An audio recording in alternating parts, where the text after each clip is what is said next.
కామారెడ్డి జిల్లా హన్మాజీపేటలో ఉద్రిక్తత నెలకొంది.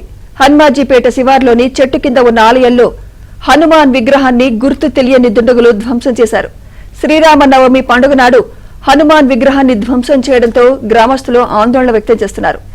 ఎలాంటి అవాంఛనీయ ఘటనలు జరగకుండా పోలీసులు భారీ భద్రత ఏర్పాటు చేశారు. హనుమాన్ విగ్రహాన్ని ధ్వంసం చేసిన దుండగుల కోసం పోలీసులు గాలిస్తున్నారు.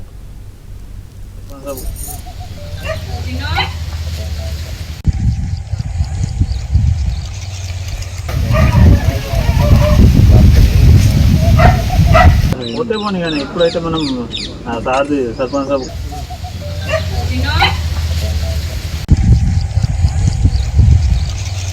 చేశారు. శ్రీరామనవమి పండుగ నాడు హనుమాన్ విగ్రహాన్ని ధ్వంసం చేయడంతో గ్రామస్తులు ఆందోళన వ్యక్తం చేస్తున్నారు.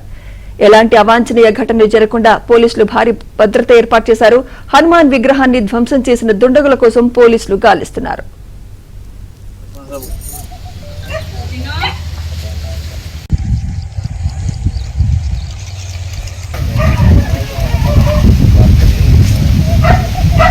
పోతే పోనీ కానీ ఇప్పుడైతే మనం సార్ది సర్పంచ్